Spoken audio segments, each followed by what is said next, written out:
This is Samuel, a man whose faith was publicly humiliated at the very moment his colleagues celebrated the triumph of human reason. That night, atop an isolated mountain, the chief engineer raised a glass and, with a scornful smile, toasted Samuel's imaginary friend, provoking a wave of laughter that echoed like a slap to his soul. It was the culmination of weeks of silent mockery, now transformed into a spectacle. In that instant, he was no longer a respected engineer. He was the party's fool, the butt of the joke. Faith, which was his foundation, was treated as a despicable weakness. Have you ever felt the weight of ridicule for believing in something the world cannot see? Before I tell you how God responded to that humiliation in a way that silenced everyone, comment here where you are watching from and subscribe to the channel. Believe me, you won't want to miss what happens when we place the affront in his hands.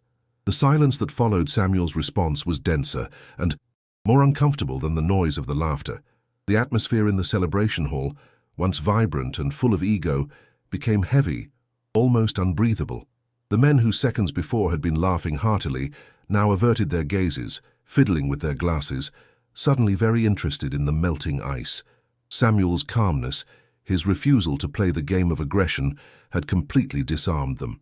It was as if he had held up a mirror, and they did not like what they saw reflected. That project. In the mountains was the career pinnacle for many there. Months of hard work, isolated from civilization, building something that defied nature. The team was composed of brilliant minds, men who trusted in calculations, in physics, and in their own intelligence above all else. And in their midst was Samuel, a black engineer, soft-spoken and with a serene gaze, whose competence was undeniable, but whose faith was a nuisance. To them, spirituality was a relic of an ancient world, a superstition that had no place in their spreadsheets and equations. He was an anomaly, a silent question mark in an environment of absolute certainties and unshakable self-confidence.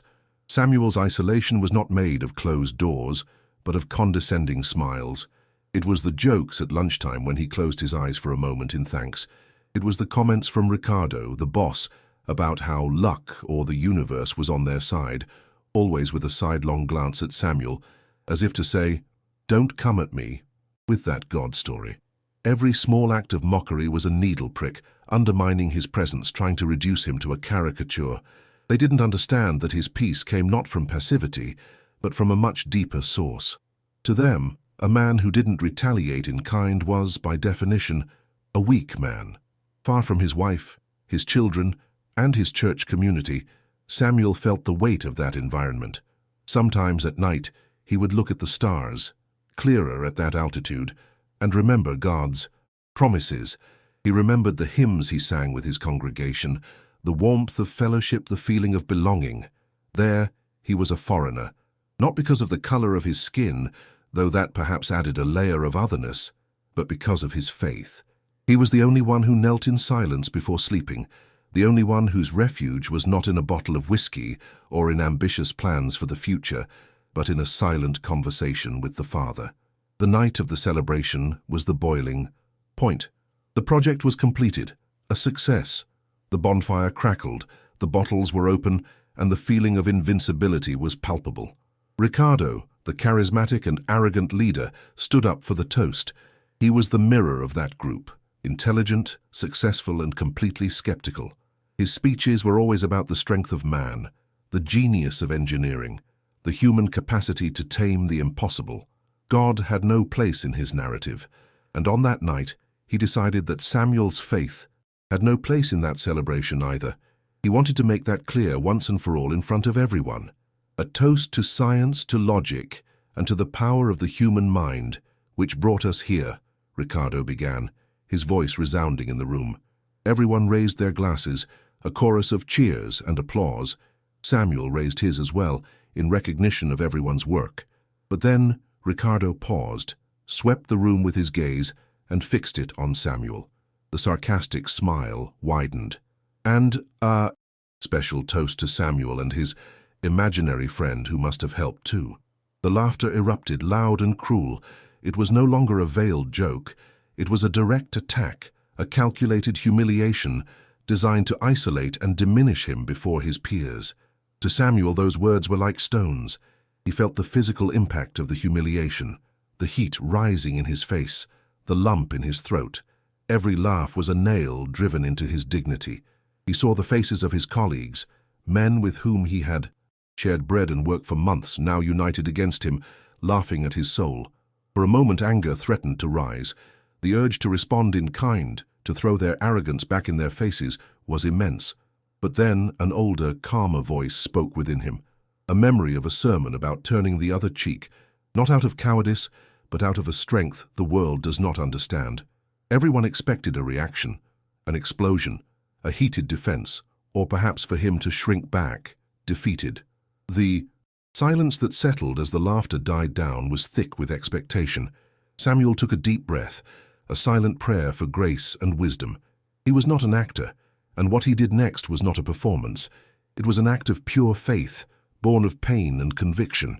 He raised his glass a little higher, his hand steady, without a hint of a tremor. His eyes met Ricardo's, not with hatred or contempt, but with a serenity that was, in itself, a rebuke. Then he spoke. His voice, calm and clear, cut through the tension like a knife. "I accept the toast," he said, and a murmur of surprise rippled through the room.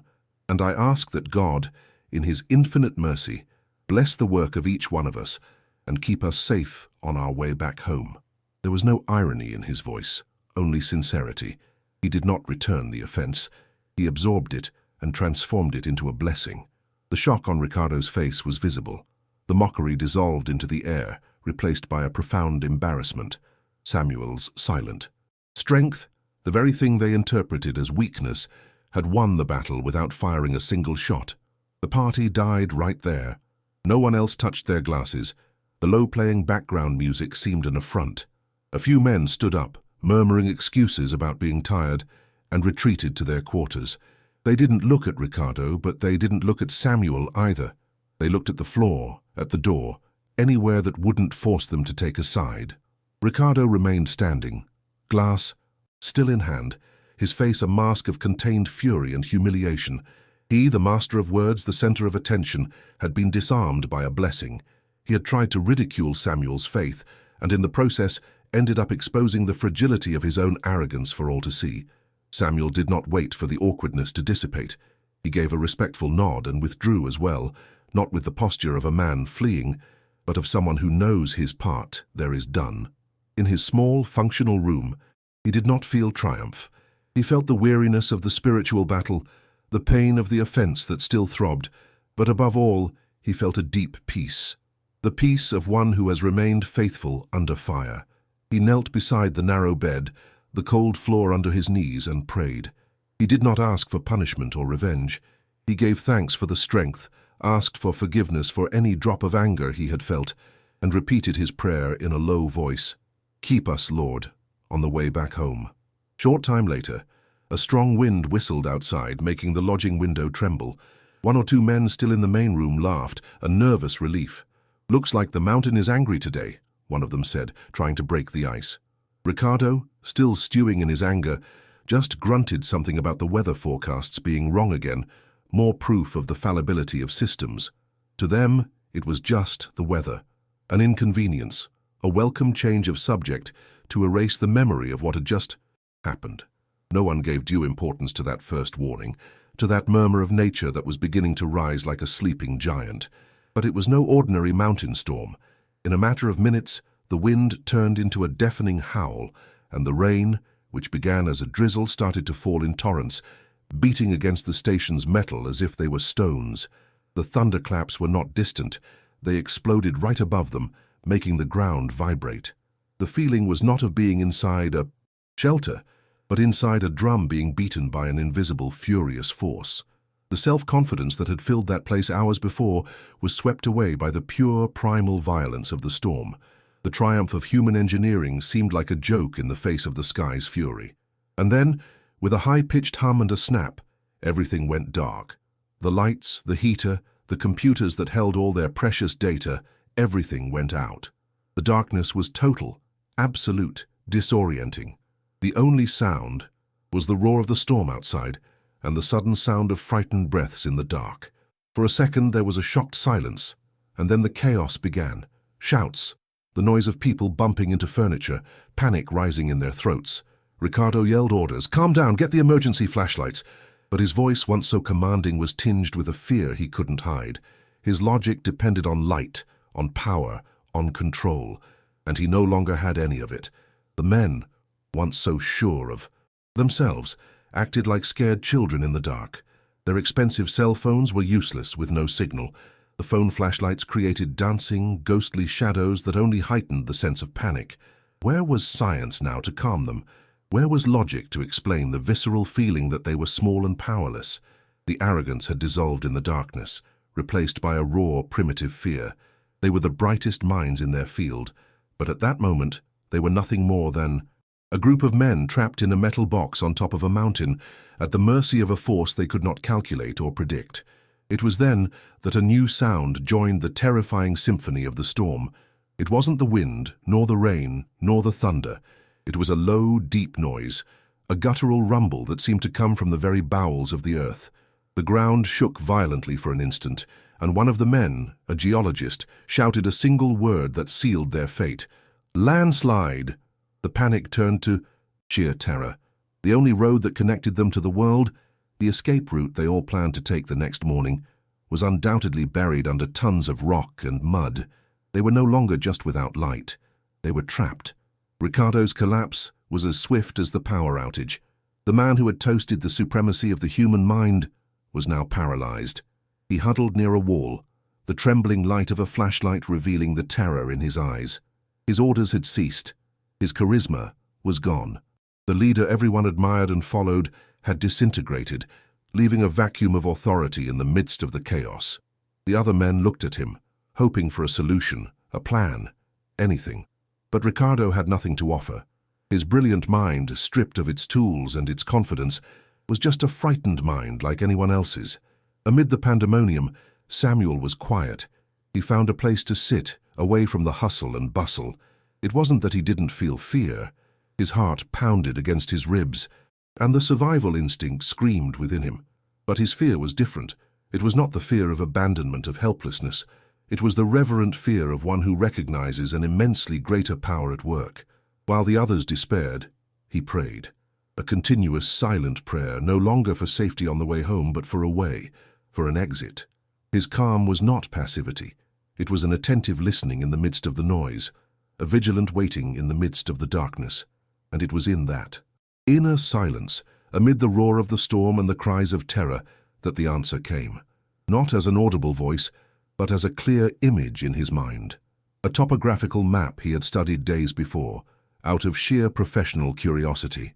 The others had dismissed it as obsolete, but he remembered a detail, a thin, almost faded line snaking down the other side of the mountain, an old service trail, abandoned for decades. At that moment, the memory did not seem like a coincidence. It seemed like an instruction, a direct answer to his prayer. Their only hope lay in a path that the logic of everyone else had ignored. He stood up. The movement, calm and deliberate, caught the attention of a few men who had stopped running in circles and were now huddled in a corner, trying uselessly to get an emergency radio to work. In that sea of faces, illuminated by trembling flashlights, Samuel's face was the only one that did not reflect panic. There was a certainty in him, an authority that came not from a title or a degree, but from an internal conviction. He did not shout to be heard. He just waited for the momentary silence to give him an opening, and then his voice sounded, firm and without hesitation, cutting through the radio static and the murmurs of fear. "There is a way out," he said. The words hung in the air, charged with a weight that made everyone turn to him. "An old service trail, on the east face of the mountain. I saw it on an old map." One of the younger engineers, a guy who always followed Ricardo like a shadow, snorted with scorn, fear giving way to a fragile bravado. "That trail, it hasn't been used in 50 years. It might not even exist anymore. It's suicide to try to go that way in this storm." Doubt spread quickly.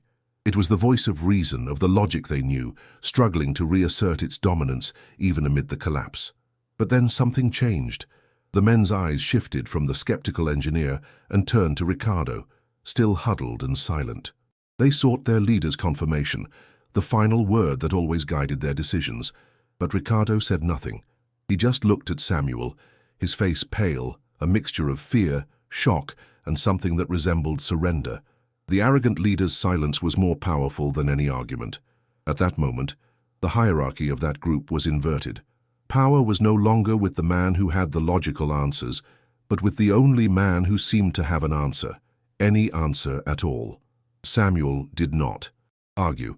He did not try to convince anyone with data or probabilities. He just stated his conviction. "It's our only chance," he said, his gaze sweeping over each of them. "Staying here is waiting for rescue, and we don't know when or if it will come. Following the trail is a gamble, but it's a guided gamble. I believe it's the path God has shown us." The mention of God, which hours before had been a source of jokes, now fell into a respectful silence. No one laughed. No one scoffed. The storm outside and the fear inside had created fertile ground for that seed of faith, once despised, to finally germinate. It was a moment of collective decision, made not with words, but with gestures. One by one, the men began to prepare. They grabbed raincoats, checked their flashlight batteries, and stuffed cereal bars into their pockets. The decision was implicit in their actions. They would follow Samuel. The geologist, a practical man of few words, was the first to approach him. "Show us the way, Samuel," he said, and that simple request was the official abdication of secular logic in favor of guided faith. It was an acknowledgement that, in certain circumstances, human wisdom has its limits, and one must trust in something greater. Ricardo was the last to stand up. He moved slowly like an old man. He approached Samuel but couldn't look him in the eye. He just looked at the floor and nodded, a minimal gesture, but laden with meaning. It was his capitulation. The skeptical king had been dethroned by the storm and was now willing to follow the faithful servant he had so despised. For Samuel, there was no feeling of victory. There was only the heavy responsibility of guiding those frightened souls through the darkness and the fury of nature. The test of his faith had not ended with the blessing at the party. It was just beginning. Leaving the station for the storm was like entering another world. The wind whipped them with a physical force, almost knocking them over. The rain was icy and penetrated to the bone. The darkness was so complete that the flashlights seemed like small, fragile points of light, struggling not to be swallowed by the night. Samuel went ahead, not because he knew the terrain physically, but because the image of the trail in his mind was his map, his compass. He walked with a determination that seemed supernatural, finding footholds where there was only mud and loose stones, dodging obstacles that were barely visible. With every step, Samuel remembered a biblical passage from Psalm 23, "Even though I walk through the valley of the shadow of death, I will fear no evil, for you are with me." Those words were not just a comfort, they were a driving force. He was not just leading men, he was walking with God in the storm. The others followed him in a single file in silence, each lost in their own thoughts and fears. The sound of their panting breaths and the crunch of their steps in the mud mixed with the howl of the wind.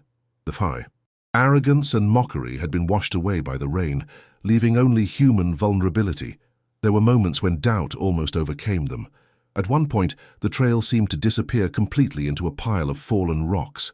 Panic began to bubble up again. "It's over, there's no way through," someone shouted in the darkness. Ricardo, who was right behind Samuel, stopped, his body trembling with cold and fear. "He's led us into a trap," he murmured, his voice weak. But Samuel did not stop. He placed his free hand on the wet rocks, closed his eyes for an instant, and then, as if guided by an invisible hand, pointed to the right.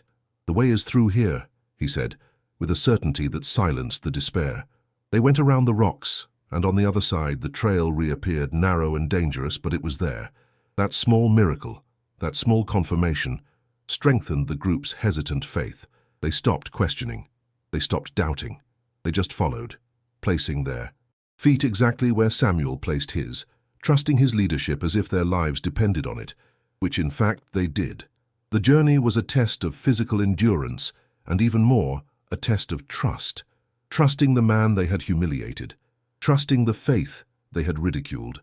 For men like Ricardo, it was the most brutal lesson in humility they could imagine. The night seemed to last an eternity. With each passing hour, the cold became more intense, and exhaustion threatened to paralyze them. One of the younger engineers tripped and fell, twisting his ankle. For a moment, despair took hold of him. "Leave me here," he moaned. "I'm slowing you down." But Samuel would not allow it. He went back, helped the young man up, and together with the geologist, they improvised a support so he could continue walking, supported by two men. It was not a race for individual survival. They had become a unit, one body, moved by a single hope. Samuel's leadership was not one of command, but of service, and that changed the dynamic between them forever. The image of Ricardo, the powerful boss, helping to carry the injured man, was something no one would have ever imagined. His face, once marked by sarcasm, was now creased with exhaustion and a new, unfamiliar emotion. He looked at Samuel's back, who guided the way tirelessly, and in his eyes there was no longer contempt, but a growing awe. He was witnessing something his logic could not explain. Samuel's strength did not diminish. On the contrary, it seemed to renew with each obstacle. It was not physical strength, but a spiritual resilience that Ricardo had never seen in any man. Sometime in the middle of the night, when everyone's energy was at its limit, Samuel stopped. He turned to the group, the light of his flashlight illuminating their exhausted and frightened faces. "Let's pray," he said, not as a suggestion, but as a necessity. And there, in the middle of the mud, the rain and the wind, those men of science, who hours before had laughed at God, bowed their heads. Some awkwardly, others with desperate sincerity. Samuel said a simple prayer, asking for strength to continue, for safety on the path, and for mercy. In that moment, he was not just their guide. He was the shepherd of that small lost flock in the storm. After the prayer, something in the air changed. The storm did not subside, but the fear within them did. It was replaced by a grim determination, an acceptance that they needed to continue, step by step. Trusting. The journey continued, slower but steadier. The memory of that humiliation at the party seemed to belong to another life. The man they had mocked was now the anchor of their lives. The faith they had ridiculed was the only light, more reliable than their flashlights, guiding them through the deepest darkness they had ever faced. Finally, as the first signs of a pale grey began to appear on the horizon, the storm started to subside. The rain turned into a fine drizzle, and the wind lost its fury, and then they saw it. Down below, in the valley, a line of wet asphalt gleaming faintly in the nascent light. The main road. A cry of relief and exhaustion escaped from one of the men, a mixture of crying and laughter. They had made it. They were safe. The obsolete trail, the intuition of a man of faith, had guided them to safety. The final descent was slow, their aching bodies protesting every step. When they finally set foot on the firm asphalt, the feeling was of being born again. Some fell to their knees, not in prayer, but in sheer exhaustion. Others embraced, the barriers of hierarchy and pride completely broken down. They were just survivors, united by an experience that would mark them for the rest of their lives. Samuel stood a little apart, looking at the mountains they had come from, now shrouded in mist, and gave silent thanks. God's answer had not just been a path, but a complete transformation. Hours later, already in a hotel in the nearest town, after hot showers and the first calls to their families, the group gathered in the breakfast area. The silence was heavy, but it was no longer awkward. It was a silence of reflection, of processing. The mockery, the arrogance, all of it seemed childish and distant. They looked at Samuel differently, with respect, with reverence, with a healthy fear of the God he served, a God who could calm a storm or use one to teach an unforgettable lesson. It was then that Ricardo approached. He seemed smaller, older. His eyes were red, teary. He stood in front of Samuel, who was quietly drinking his coffee. For a long moment, he struggled to find the words. The man who always had an answer, a ready speech, now stammered. "Samuel," he began, his voice choked with emotion. "Forgive me." The word came out like a breath, heavy with the weight of a night of terror and revelation. "Your strength? I never understood. I called it weakness." He shook his head, looking at his own hands as if he didn't recognize them. "It's not weakness, it's something greater." Samuel just looked at him with the same serenity as the night before, but now there was compassion in his eyes. He didn't say, "I forgive you." He didn't need to. The grace he had shown on the mountain was forgiveness itself. He just nodded, a gesture of acceptance that allowed Ricardo to finally breathe. Samuel's honor was not restored by an argument or a formal public retraction. It was restored by the undeniable demonstration of a character forged in faith, a strength that proved real and effective when all others had failed. He had not won a debate about the existence of God. He didn't need to quote verses or theological arguments. He simply lived his faith so authentically that it became living proof of the power that sustained him. That night, his colleagues learned a lesson that no engineering or physics book could teach. They learned that true strength is not the one that boasts in the calm, but the one that finds the way in the midst of the storm, guided by a light that the world may mock, but which, in the end, is the only one that does not go out in the darkness. The journey home was different. There were no more jokes, no condescending smiles. On the flight back, silence prevailed. Each man was lost in his thoughts, reliving the night on the mountain. The image of Samuel, calm and firm in the midst of chaos, was engraved in their minds. They had seen faith in action, not as a theory, but as a practical, life-saving force. The group's dynamic was forever changed. The respect for Samuel was palpable, almost fearful. He didn't have to demand it. He simply earned it through his silent witness. Months later, Samuel learned from a colleague that Ricardo had resigned from his leadership position. He moved to a smaller town near his family and began attending a church. No one knew the details, but the transformation was evident. The arrogant, skeptical man had been broken and remade by the experience on the mountain. The storm had not only blocked a road, it had opened a new path in the heart of a man who thought himself the god of his own universe. The price God exacted was not one of vengeance, but of redemption. For Samuel, life went on. He returned to his family, his church, his routine. But something inside him had also changed. His faith, which had always been strong, was now unshakable, tested by fire and water. He never told the story as a personal victory, but always as a testimony to God's faithfulness. He understood that the humiliation he suffered was the preparation for the miracle he witnessed. God allowed the mockery so that his glory could be revealed in a way that no one there would ever forget. To this day, when he remembers that night, Samuel does not feel anger at the humiliation, but gratitude for the trial. It was in that valley of shadow and death that he felt God's presence most intensely.